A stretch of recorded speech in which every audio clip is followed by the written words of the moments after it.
Um leão foi o culpado de deixar aldeões inúmeras noites sem dormir. Um assassino astuto, inteligente e audacioso. Matou diversas vítimas na escuridão da noite e até mesmo durante o dia. Uma besta descontrolada com uma fome insaciável. Era conhecido pelos aldeões como o próprio demônio. E no vídeo de hoje você vai conhecer a história do devorador de homens de Mifune. Fique conosco até o final desse vídeo que você vai se surpreender. Então... Zâmbia.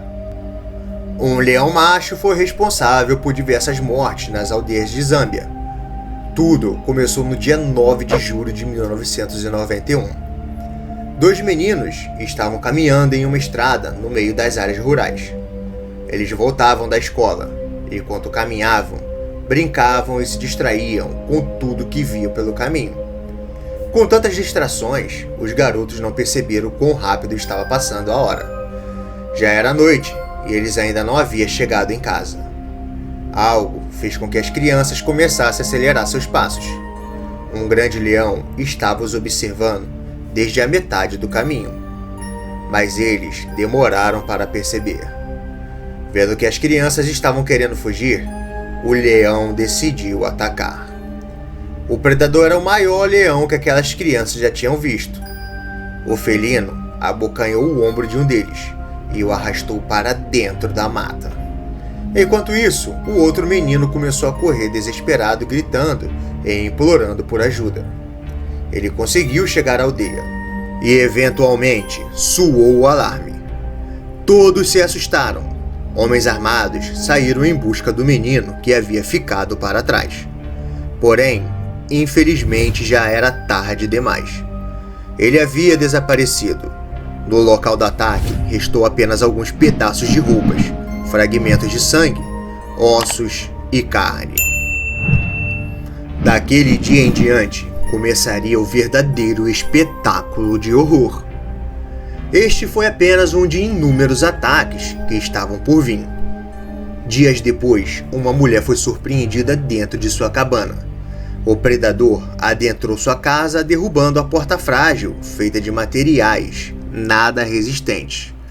O leão a arrastou para dentro da mata e a devorou. Daquela mulher havia sobrado apenas a sua cabeça e seus braços.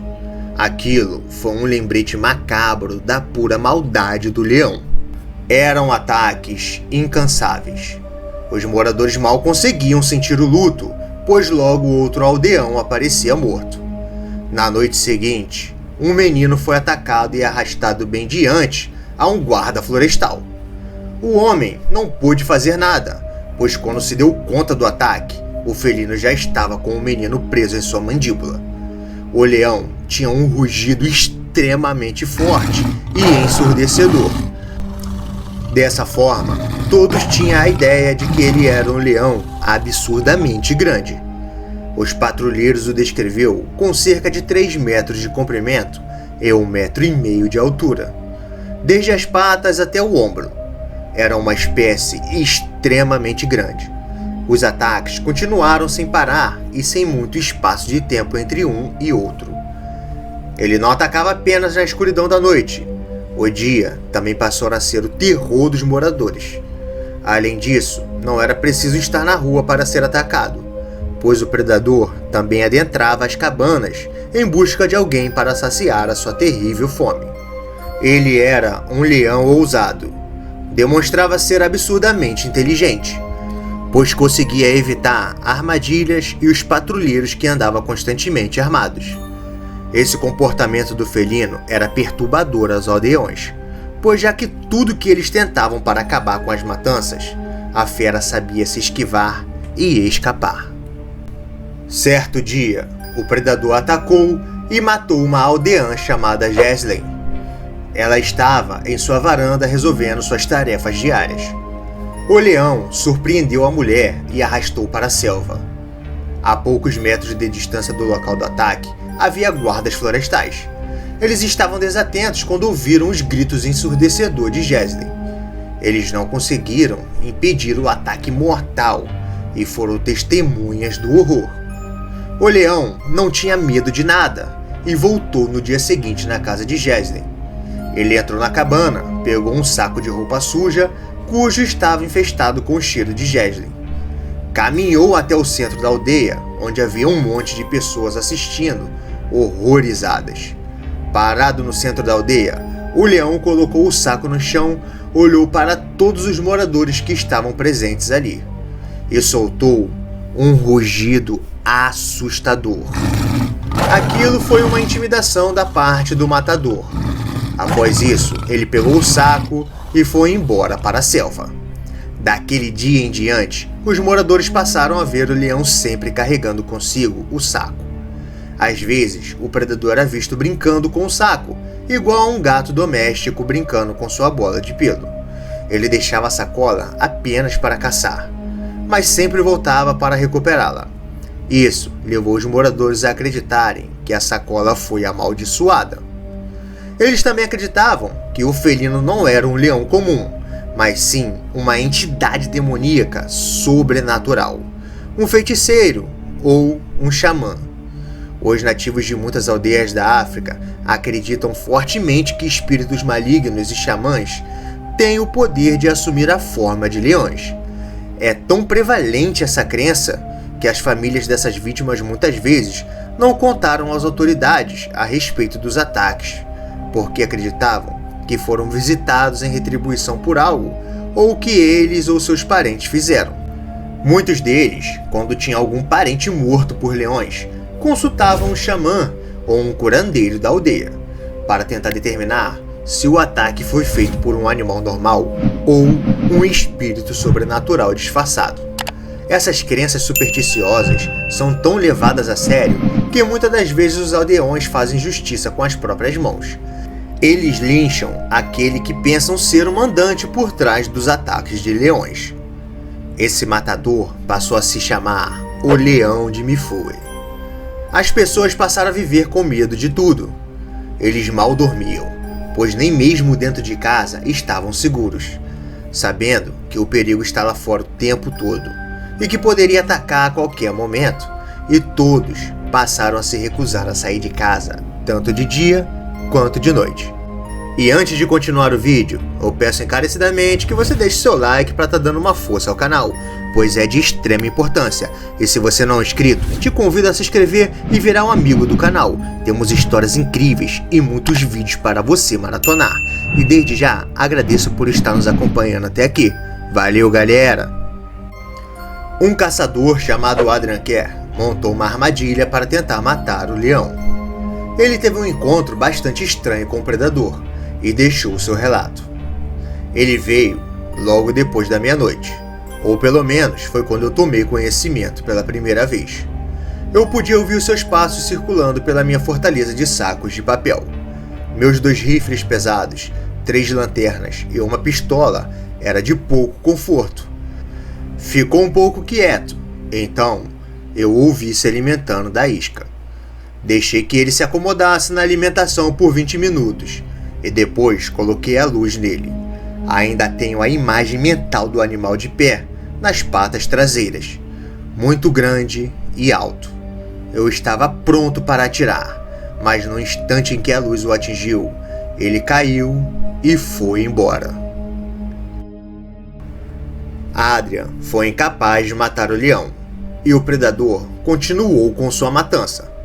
Com o passar do tempo, o matador conseguiu desviar-se de armadilhas, venenos e inúmeras tentativas de execuções dos caçadores e de patrulhas de guardas florestais. Ele era um assassino extremamente astuto.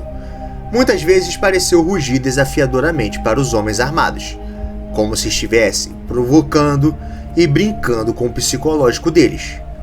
Devido ao aumento de números de mortos, um californiano chamado Werner Rosek foi chamado em agosto do mesmo ano para tentar impedir o reino infernal do leão. Ele começou conversando com os aldeões para ter uma ideia dos hábitos e formas de ataque do matador. Ele aprendeu tudo sobre seu amado saco de roupa suja. Essa informação foi de extrema ajuda em sua caçada. Ele teve a sorte de se deparar com o saco em um leito de rio seco. Rosek escreveu exatamente tudo em seu diário e relatou as seguintes palavras: mesmo com os calaus descansando no leito do rio, pareciam estar dando um amplo espaço para o saco. Rosek interpretou isso como um sinal de que o predador estava por perto e pôs seu plano em ação. Ele construiu uma cerca e colocou uma isca ao redor da área do saco. Nos dias que se passaram, ele trocaria de lugar várias vezes, mas não obteve sorte. Ele viu que o leão era inteligente e que muitas vezes estava esperando a hora certa de morder a isca. Isso sempre acontecia quando o caçador se movia, e eventualmente recuperando seu saco. O leão de Miyuf era esperto, sempre evitava as iscas e evitava ser atingido pelos rifles, como se estivesse fazendo o caçador de tolo.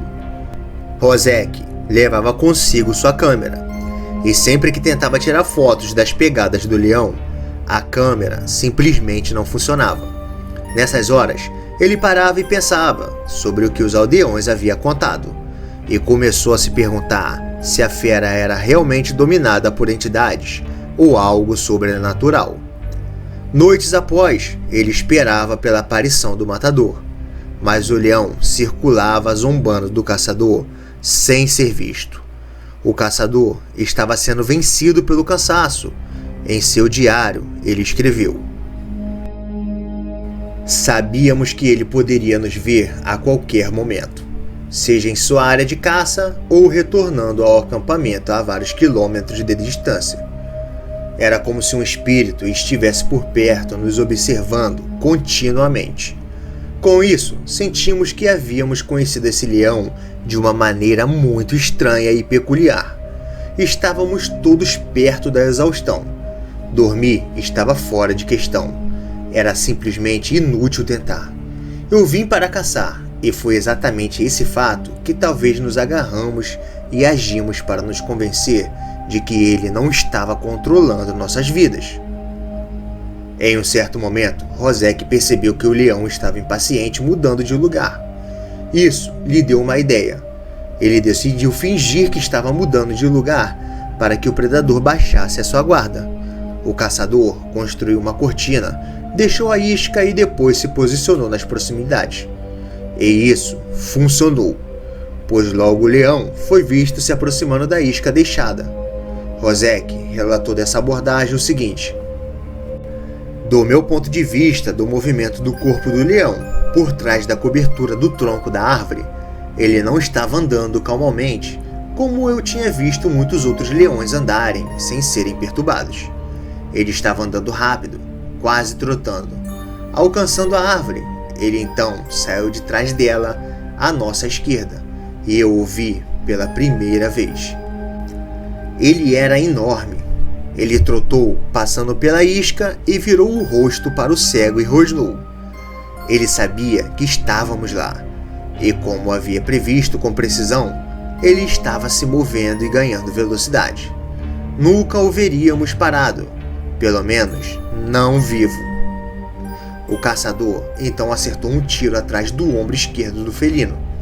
Ele caiu no chão na mesma hora. O matador de homens de Mifune finalmente estava morto. Um exame foi feito no cadáver e mostrou o quanto ele era grande. Era um leão macho completamente saudável e em boa forma física. Algo extremamente estranho. Geralmente, um leão começa a se alimentar de humanos quando passa a ter alguma deficiência física. Então, o que fez aquele felino se tornar um matador de humanos? Foi essa pergunta que todos se fizeram. Rosek registrou sua experiência surreal de ter finalmente matado o autor de tantas mortes. Finalmente olhei com cautela para o devorador de homens de Mifune. Ele ficou deitado quase como se estivesse dormindo. Mesmo assim, não consegui me aproximar dele e permaneci a 25 pés de distância. Levei 30 minutos ou mais antes de conseguir subir por trás e tocar o predador. Após tudo ter acabado, os moradores começaram a celebrar, batendo e cuspindo na carcaça do matador. Os xamãs fizeram rituais sobre ele para se certificar de que seus poderes sobrenaturais fossem banidos. O leão de Mifui foi empalhado e exposto no Field Museu, em Chicago, junto de seu querido saco de roupa suja. Esse lendário leão foi extremamente cruel, um monstro implacável. Ceifou muitas vidas inocentes, famílias completamente devastadas. Ele foi simplesmente um dos maiores devoradores de homem de todos os tempos.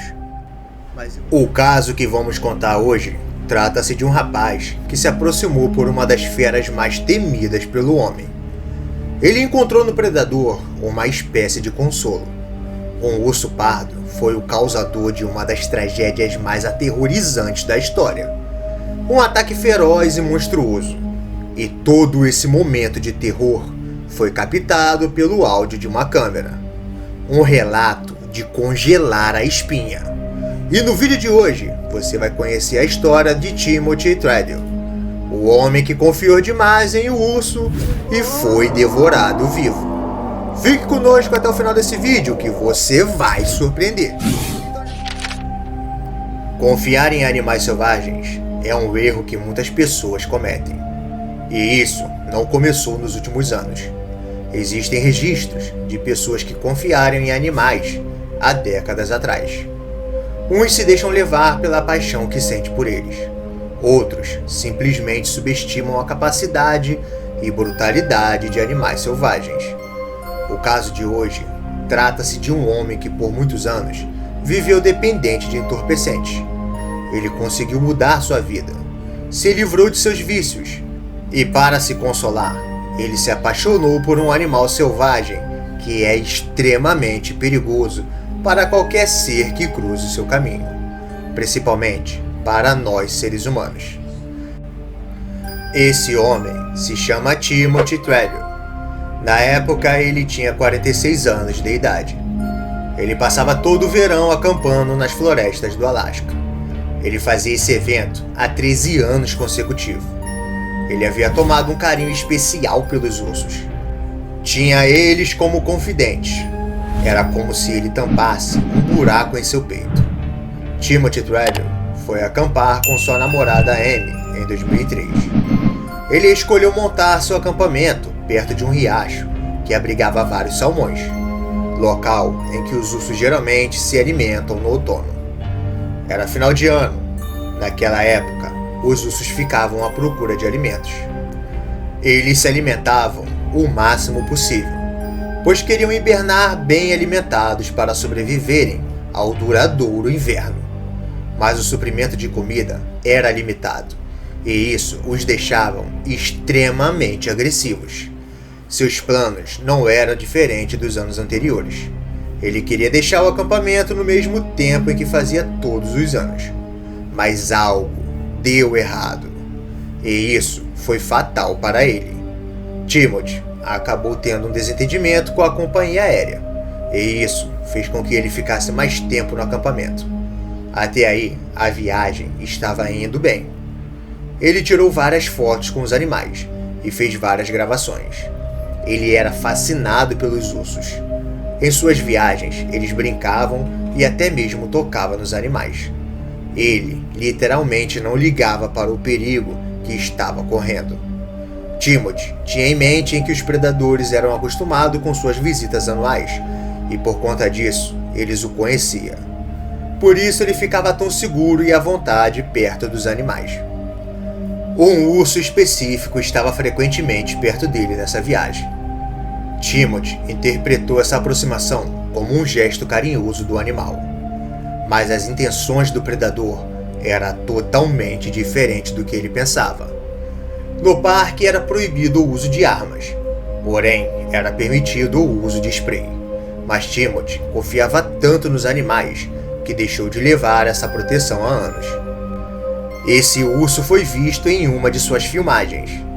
O predador aparece atrás dele várias vezes, e Timothy se aproxima dele sempre que o via. Ele deu um nome ao urso. Ele o chamava de Ouri, mas os trabalhadores do parque o chamavam de número 141. Seus últimos minutos de vida foram gravados por áudio.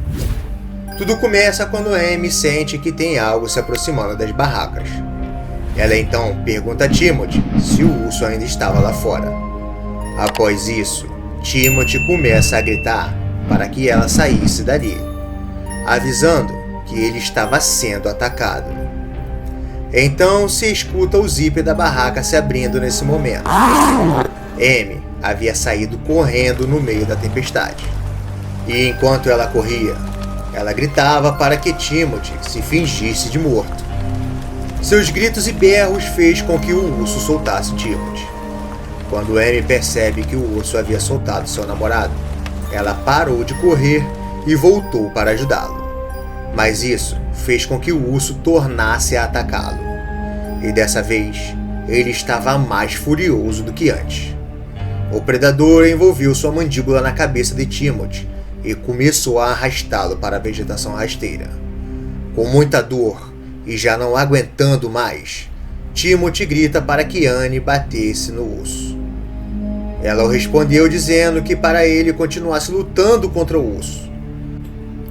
Em seguida, ela pegou uma frigideira e atacou o animal. O urso se mantém o tempo todo em silêncio. É possível ouvir algumas vezes o barulho de suas mandíbulas em ação. Timothy gritava o tempo inteiro. E quando Amy percebeu que não teria mais como escapar dali, ela se desesperou. No áudio, era possível ouvir os gritos de pânico. A fita termina com muitos gritos de dor e sofrimento. Timothy havia falado com um sócio em Malibu na tarde do dia 5 de outubro, por um telefone via satélite. E na ligação, ele não tinha mencionado nenhum problema com qualquer urso. Um táxi aéreo foi mandado para resgatar Timothy e sua companheira no dia 6. Cerca de 24 horas depois da ligação, o piloto chegou no ponto de encontro e não viu ninguém. Ele desceu da aeronave e olhou em volta da praia e não viu nada. Porém, ele sentia que algo não estava certo. O urso que havia atacado o casal estava vigiando o piloto, que logo se deu conta do que poderia ter acontecido e voltou rapidamente para a aeronave. O urso de aparência cruel o seguiu até que ele chegasse no táxi aéreo. O piloto levantou o voo rapidamente e começou a procurar por Timothy nas alturas. Então ele viu que havia sobrado do casal a poucos metros de distância do ponto de encontro. Ele avistou as duas tendas do casal desmoronadas e rasgadas. Seus sapatos estavam arrumados lado a lado na entrada de uma das barracas. Do lado de fora de uma das barracas estava uma sujeira tremenda. Era uma mistura de lama, gravetos e pedaços de carnes. Nas proximidades, eles encontraram o que restava da cabeça espancada de Timothy, conectada a um pequeno pedaço de coluna vertebral. Seu braço direito também foi encontrado com seu relógio ainda preso no pulso. Partes de Amy foram encontrados perto do acampamento, parcialmente enterrado em um monte de galhos e sujeiras. Depois de presenciar aquela cena horrenda, o piloto acionou as autoridades do parque e, em seguida, começaram as buscas ao urso responsável pelos ataques. Era de extrema urgência encontrar o autor das mortes, pois além de querer encontrar os restos mortais das vítimas, eles tinham que abater o predador, pois uma vez que um urso prova da carne humana, ele certamente não vai querer parar de se alimentar dela. O urso foi encontrado. Os oficiais balearam o animal. Os investigadores recuperaram 4 sacos de lixo cheios de restos humanos do estômago do urso. O predador tinha 28 anos de idade. Ele estava tendo um grande sacrifício para conseguir se alimentar, pois já estava velho e a maioria de seus dentes havia se quebrado. De acordo com o piloto, Timothy já havia tentado fazer a amizade com esse urso há 10 dias antes do ataque, mas isso nunca aconteceu. Esse caso foi tema de um documentário chamado O Homem-Urso, e nele foi revelado como Amy tinha pavor de ursos e achava que seu namorado estava determinado para a destruição. Ela disse a Timothy que a viagem seria a última, que ela tinha um novo emprego esperando por ela na Califórnia. Não colocamos o áudio do ataque no vídeo, porque ele é aterrorizante e muito forte. E por isso a plataforma cortaria o alcance desse vídeo. Mas se você tem interesse em ouvir, é só pesquisar na própria plataforma que você encontra facilmente. Esse caso foi extremamente assustador e de arrepiar. Foi triste demais o fim que esse casal teve. Eles subestimaram demais a capacidade do animal. E o pior, acabou acontecendo. Leão de Darajani, um felino que driblou o destino. Um matador implacável de homens. Ele superou a sua adversidade e fez o possível para conseguir sobreviver a um acontecido muito incomum. E no vídeo de hoje você vai conhecer a história do leão devorador de homens de Darajani. Fique comigo até o final desse vídeo que você vai se surpreender. Então já vai. Leão é um animal que mais citamos aqui no canal. Já sabemos de cor como eles sobrevivem desde o nascimento até seu último dia de vida. Porém, uma pequena porcentagem dos leões que já existiram sobreviveram de uma maneira bem diferente dos demais. E isso fez com que eles se destacassem dos outros. Esses simplesmente tomaram gosto pela carne humana. Alguns deles fizeram isso por culpa do próprio ser humano. Pois não é de hoje que os homens têm o péssimo costume de intervir na natureza e na vida selvagem. Houve casos de leões tendo suas presas danificadas por armadilhas de caçadores e devido à dor intensa na tentativa de devorar as suas presas, que costumavam a se alimentar antes de ter os seus dentes danificados. O felino acabou tendo que alternar por algo mais macio e mais fácil de pegar, ou seja, a carne humana. Muitos especialistas acreditam que no passado acontecia muito isso, e os filhotes que nasciam na ninhada de pais que praticavam ataques a humanos acabavam aprendendo a fazer o mesmo. Esse leão viveu por alguns anos como qualquer outro leão comum. Não temos muitas informações sobre seus antepassados e sobre como era sua convivência no bando, se era macho alfa ou não. A única coisa que sabemos é que no auge de sua vida ele abatia sozinho gnus e zebras, e além disso, lutava contra diversos leões para defender o seu território, e todas as suas batalhas foram vencidas. Porém, ele ganhou notoriedade em 1965, após praticar ataques a humanos. Era um macho de personalidade. Seu corpo era robusto e atlético. Com certeza, ele tinha um bando grande e forte, pois um leão como ele tinha potencial de conquistar tudo o que queria. Eu tenho certeza de que você que está ouvindo falar desse leão nesse vídeo jamais iria descobrir o que fez ele deixar de ser um rei destemido e admirado para ser um animal sombrio, assassino e temido pelos homens. Ao entardecer, o felino saiu para caçar, como de costume que ele tinha todas as tardes após o seu longo cochilo. Caminhando sorrateiramente na vegetação rasteira, o predador avistou uma presa aparentemente fácil e frágil. Ele só não contava que a tal presa o levaria a sentir uma dor eterna. O felino avistou o porco-espinho. Esse animal, aos olhos de muitos, é completamente inofensivo, e não foi diferente aos olhos do leão. Ele prestou atenção apenas em seu tamanho. Após esperar por alguns segundos abaixado na mata, o leão finalmente decidiu atacar. Quando ele finalmente colocou as suas garras e presas na primeira refeição do dia, veio a surpresa inesperada. O porco-espinho soltou seus espinhos extremamente afiados, que se espalhou por todo o corpo do felino, causando ferimentos básicos. Porém, apenas um deles foi fatal para o predador. Um dos espinhos simplesmente entrou pelo seu nariz.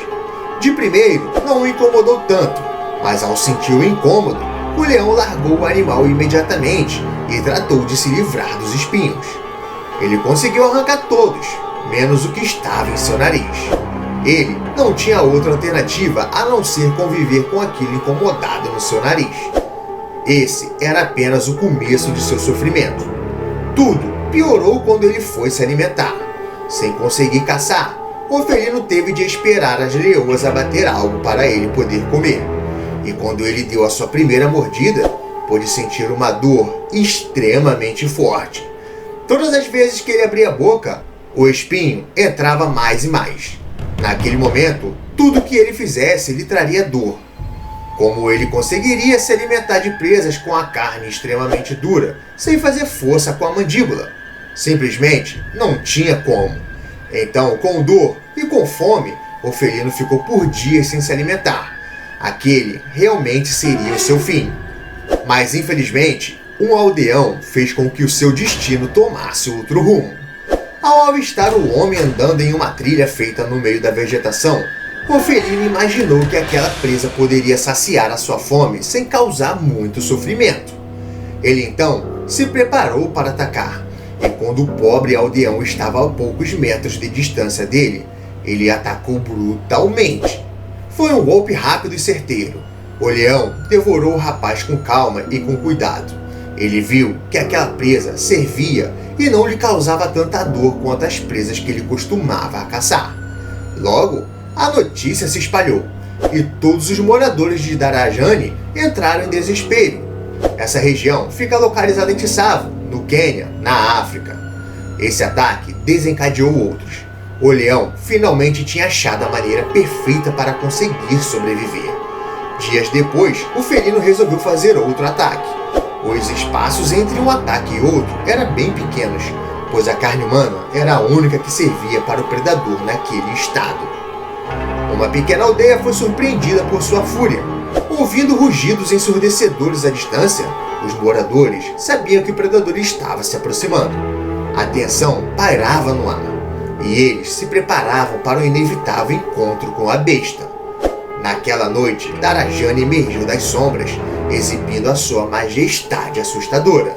Seu pelo dourado brilhava sob a lua, e seus olhos ardiam com uma ferocidade incomparável. Com um rugido assombroso, ele apareceu na aldeia, lançando o pânico entre os moradores. O leão avançou impiedosamente buscando a sua próxima refeição. Rugido intimidante ecoava pela floresta, paralisando de medo todos aqueles que o ouviam. As pessoas corriam freneticamente em busca de abrigo, mas o leão era implacável em sua busca por carne fresca. Na confusão dos aldeões, em busca de abrigo, um deles caiu no chão e foi pisoteado. E isso fez com que ele ficasse para trás. Sem muito esforço, o matador de homens encontrou a sua presa. Ele cravou sua mandíbula no homem e o arrastou para fora da aldeia. O homem que foi arrastado deixou a sua mulher e filhos. Todos os moradores da aldeia sentiram a dor daquela mulher ao perder o seu marido. A revolta se espalhou pela aldeia, mas eles não tinham muito o que fazer. Eles viviam abrigados e somente os homens saíam para cumprir as tarefas do lar. Mas mesmo tomando todos os cuidados, o predador conseguiu fazer mais uma vítima. Durante a sua busca incansável por comida, o leão de Darajani encontrou um grupo de caçadores que se reuniram para caçá-lo. Com sua velocidade e astúcia, o leão rapidamente se aproximou deles, cercando-os com sua imponente presença. Os caçadores, atordoados e temendo por suas vidas, reuniram coragem para lutar contra o predador. Usando suas lanças e flechas, eles atacaram o leão com todas as forças que tinha. No meio da batalha feroz, Darajani avançou contra um dos caçadores e conseguiu imobilizá-lo. Aquilo desestabilizou os homens, que fugiram horrorizados com a ferocidade do animal. Foi depois disso que um caçador profissional foi chamado. O americano John Parrott foi levado à aldeia, e não demorou muito para que ficasse cara a cara com o animal. Após uma boa análise do lugar onde as vítimas foram atacadas e ter estudado bastante todos os casos, o caçador conseguiu localizar o leão. Com os olhos no alvo, o caçador mirou e atirou uma bala certeira no matador de homens. Foi depois de admirar o leão estirado no chão que o caçador viu algo incomum no animal. Um espinho afiado saindo na narina esquerda do predador. Segundo informações, o espinho tinha cerca de 15 centímetros e estava adentrando o seu cérebro. Esse caso só nos mostra o quanto os animais podem ser resistentes às suas adversidades. E sempre que for preciso, eles vão fazer o possível para sobreviver. Mas e você? Hoje você vai conhecer a história de dois monstruosos tigres que causaram pânico, destruição e devastaram algumas aldeias no norte da Índia. Uma história verídica de arrepiar. Foram mais de 60 vítimas, famílias completamente devastadas.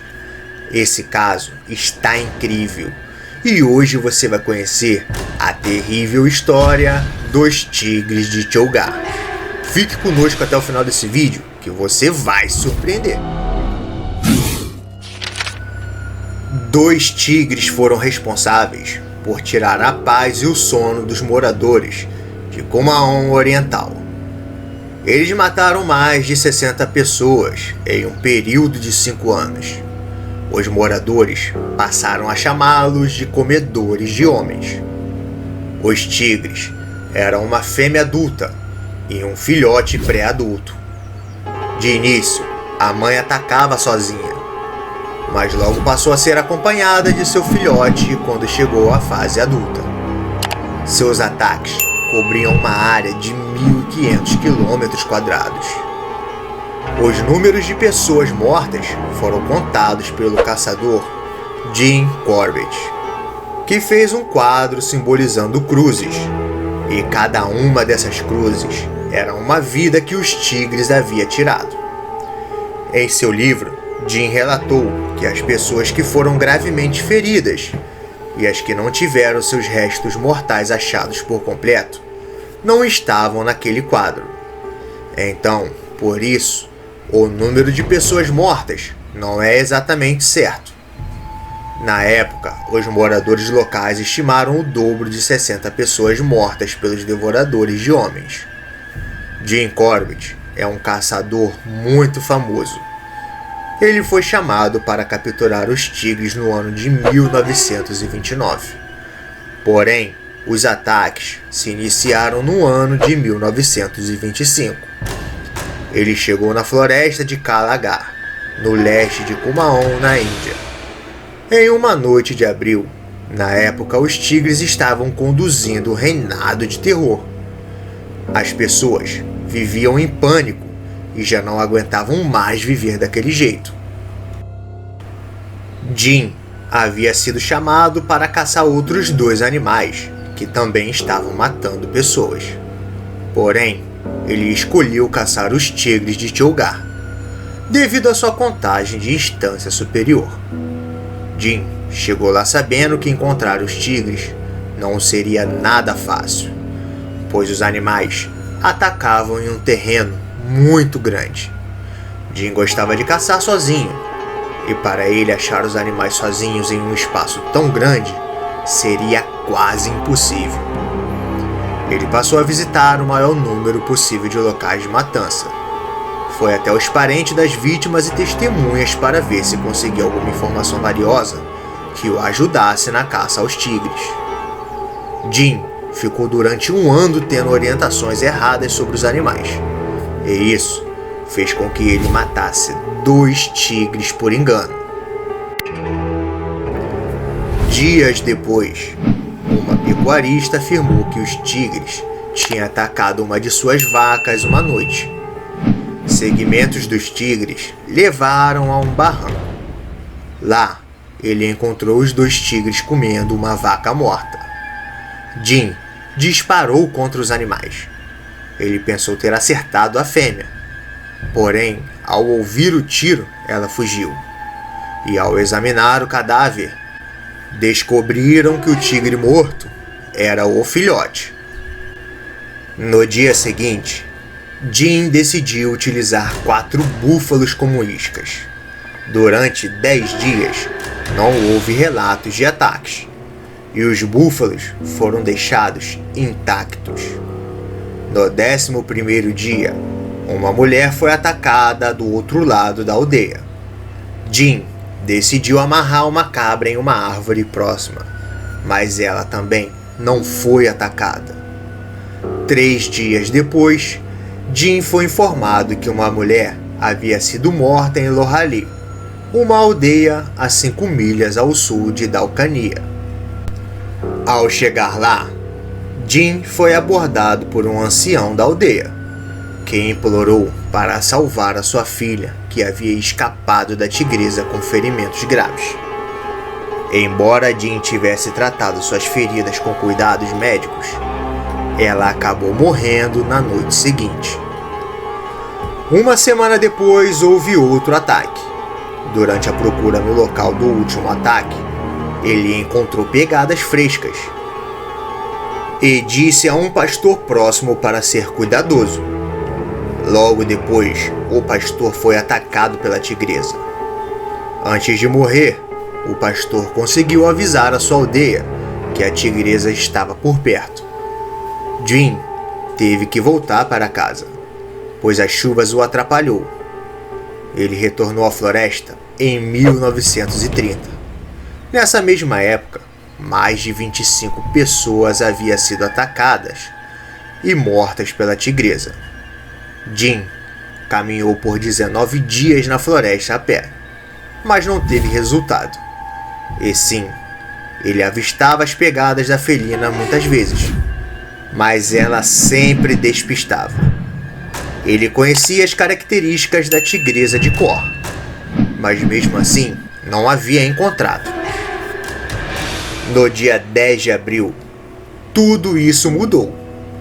Ele estava observando um veado pastando em uma colina e notou uma inquietação inexplicável do animal ao se aproximar de algumas rochas à sua frente na trilha estreita. Enquanto caminhava cautelosamente em direção ao afloramento, ele se lembrava de que os tigres não sabem que os humanos não têm o bom olfato. Então, um comedor de homens tratará uma presa humana da mesma forma que trataria um animal selvagem. O felino se aproximaria de sua vítima contra o vento, ou ficaria à espreita contra o vento. Ele percebeu que as rochas à frente estão contra o vento, e lá seria um lugar perfeito para a tigresa ficar à espreita, pensou Jim. Então, o veado soltou um alarme e subiu a colina à sua direita assustado, gritando histericamente. Jim foi tentando conter o vento. Ele caminhou cautelosamente ao redor do grande afloramento, sempre mantendo distância para evitar uma emboscada. Ele alcançou o local onde o veado havia dado seu alarme pela primeira vez, mas não conseguiu ver nada. Cautelosamente, ele recuou ao redor das rochas, e lá, na argila úmida, ele viu as conhecidas marcas de pegadas espalhadas e cheias de cicatrizes do devorador de homens. Mas para sua consternação, ele notou que esses rastros estavam sobre suas próprias pegadas feitas anteriormente. A tigresa, de fato, estava esperando por ele nas rochas e pulou para persegui-lo. O alarmado veado provavelmente salvou a sua vida. A tigresa havia entrado na vegetação rasteira ou estava esperando por ele na próxima curva. Como a luz do dia estava diminuindo rapidamente, isso deu a ela uma grande vantagem definitiva. Então, por isso ele decidiu encerrar o dia e retomar a caça pela manhã. No início da tarde do dia seguinte, ele havia caminhado por uma trilha até onde um menino havia sido morto um mês antes. Ele conheceu o pai do menino e alguns outros moradores, que lhe mostraram onde o incidente havia ocorrido. Então, ele foi até o local. Jim era um ávido colecionador de ovos de pássaros. No meio do caminho, ele foi distraído por uma ninhada incomum de ovos de nigjar. Ovos que ele decidiu serem obrigatórios para sua coleção. Segurando os ovos com uma palma de suas mãos, ele os cercou com musgos para protegê-los. Depois disso, Jim continuou sua caçada. Ele atravessou a ravina íngreme e rochosa. Os que eram seus guias passaram a serem seus seguidores. A certa altura, Jim sentou-se no topo de uma grande rocha redonda. Entregou seu rifle a um dos seus homens. E depois de alguns momentos olhando ao redor, deslizou-se pela rocha lisa, saltando os últimos metros, segurando os ovos com uma de suas mãos. Os homens então fizeram a mesma coisa. Depois disso, um deles disse ter ouvido um rosnado baixo. Assim que Jim se moveu do topo da rocha, ele presumiu que havia sido escolhido pela tigresa, e o rosnado baixo foi uma demonstração de decepção, pois ele havia escapado do seu alcance de ataque. Eles então começaram a caminhar em fila única ao redor da rocha que se inclinava sobre a ravina. Ao contornar a rocha principal, Jim entrou em uma área plana de areia cercada por 3 lados por rochas íngremes. Lá, deitada e apenas 2,5 metros de distância da frente dele, com as patas traseiras dobradas para ela, pronta para atacar, estava a Ilusória, comedora de homens de Tiogar. Ainda segurando os ovos com a mão esquerda e com o coração batendo assustadoramente forte, o rifle na mão direita, pressionado diagonalmente contra o peito com a trava desligada, ele girou o rifle lentamente com uma das mãos e começou a fazer um quarto de círculo. Após ter completado todas as voltas, ele finalmente puxou o gatilho. A tigresa morreu sem se mexer, abaixando apenas sua cabeça sobre suas patas dianteiras. Foi um tiro limpo no coração. Ele finalmente conseguiu livrar a floresta de Calagar do seu terror. A felina foi analisada e com isso descobriram que suas garras e presas estavam quebradas. Esse foi o motivo para a tigresa e seu filhote terem causado tantas mortes. Essa história foi realmente muito assustadora. Fico imaginando como deve ser apavorante viver cercado por esses felinos. Porém, eles não têm culpa de nada. A realidade é que somos nós seres humanos que invadem o habitat deles, na maioria das vezes. Uma fera impiedosa. Uma figura lendária e também real. Seria um lobo ou um lobisomem? A besta que aterrorizou as ruas de Carolina do Norte. Fez inúmeras vítimas. Crianças, mulheres, homens. Nem mesmo os cachorros escapavam de sua fúria. E no vídeo de hoje, você vai conhecer a lendária história da besta de Blandeboro. Fique conosco até o final desse vídeo que você vai se surpreender. Antigamente, era muito comum ouvir pessoas falando sobre avistamentos de lobisomem. Muita gente acreditava na existência dessa criatura, e outras já achavam isso uma grande tolice. Porém, ocorreu muitos casos de ataques a pessoas por feras desconhecidas. Em muitos casos, no final, a besta era revelada. Lobos raivosos atacavam pessoas e animais no século XIX e XX. Antes que as bestas fossem reveladas, as pessoas literalmente acreditavam que eram lobisomem, graças ao tamanho da fera, quando foi vista por testemunhas. Mas também teve muitos casos que inúmeras pessoas foram mortas, e que a fera causadora das mortes simplesmente desapareceu, deixando no ar a grande dúvida se era um lobo ou um lobisomem. Em 1954, uma figura estranha ganhou capa nos jornais e revistas da época. Um animal desconhecido que ganhou várias teorias sobre a sua tão misteriosa origem. O que realmente era? Essa era a pergunta que muitos faziam. Essa fera surgiu nos Estados Unidos, na cidade da Carolina do Norte. Ela ficou conhecida como a besta de Blandeboro. A história começou no dia 1º de janeiro de 1954. A cidade em que ocorreu os ataques chama-se Blandeboro e fica bem próxima de Wilmington, a cerca de 60 quilômetros a oeste. O primeiro ataque foi contra 3 cães. Os animais foram encontrados com os maxilares quebrados e seus crânios mastigados e esmagados. Logo, todos começaram a se perguntar o que teria atacado os pobres cachorros. Seja lá qual seria a fera, tinha muita força e era extremamente violento. pois o pouco que sobrou dos animais foram pequenos restos e muito sangue. Os ataques aos animais não pararam por ali. Eles não foram os únicos. A fera também atacou gados, pois dias depois do ataque aos cachorros, a cidade amanheceu com a notícia de que vacas, cabras e porcos haviam sido brutalmente mortos. Eles foram encontrados no mesmo estado dos cachorros. A besta era uma fera que carregava consigo muita fúria. Diante das aparições dos animais mortos, os moradores não viram outra alternativa a não ser pedir ajuda ao chefe de polícia local, chamado Roy Forrest. Ao saber dos ocorridos, ele iniciou uma caça ao responsável pelos ataques e levou consigo 3 cães de caça. Na caçada, algo muito estranho aconteceu. Em uma certa parte do caminho, os cachorros se recusaram a continuar andando. Eles estavam seguindo os rastros deixados pela besta, quando de repente os cães pararam e começaram a latir sem parar. O policial disse ter notado os cães assustados e que até choraram. O dono do posto de gasolina da cidade contou que viu o que a besta era capaz de fazer.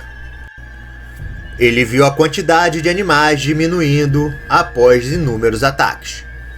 Muitos foram mortos e muitos se escondiam, pois sabiam do perigo que os rondavam. Ele contou que a população estava vivendo com muito medo e que depois dos ataques, os moradores passaram a andarem armados. Disse também que muitos começaram a ver sombras e vultos correndo nas ruas durante as noites. Muitos viram um grande ser na escuridão da madrugada. A criatura parecia ser sobre 4 patas e de repente começava a se levantar e ficava de pé. Era semelhante a um lobo, só que muitas vezes maior. Os ataques aos animais estavam acontecendo muito rápido, com um pequeno espaço de tempo entre um e outro. Mas foi depois que uma senhora foi perseguida que eles se apavoraram. Ela estava a caminho de sua casa quando bateu de frente com a fera. Ela ficou cerca de 20 metros de distância do animal. Quando avistou a besta, ela se arrepiou da cabeça aos pés. Começou a correr desesperadamente em direção à sua casa e felizmente conseguiu chegar a salvo. A besta a perseguiu. Quando chegou em sua residência, a mulher desesperada contou ao marido com palavras rápidas o que havia acontecido. Ele mal esperou ela terminar de falar, pegou a sua espingarda e saiu à procura do animal, mas não o encontrou. A fera havia deixado apenas pegadas para trás. Desse dia em diante, todos se desesperaram, pois passaram a ter em mente que a fera não estava mais satisfeita com os animais e que a partir daquele momento, a besta fera queria comer carne humana. Todas as testemunhas diziam que a fera era completamente preta e que aparentava ter cerca de 150 a 200 quilos. Tinha uma cabeça muito grande e que seus dentes eram enormes. A criatura media de 2 a 3 metros de comprimento. As descrições da fera eram assustadoras. Ela sempre atacava à noite, por isso era muito difícil identificar e até mesmo enxergar suas características físicas. Todos diziam que a besta emitia um som peculiar.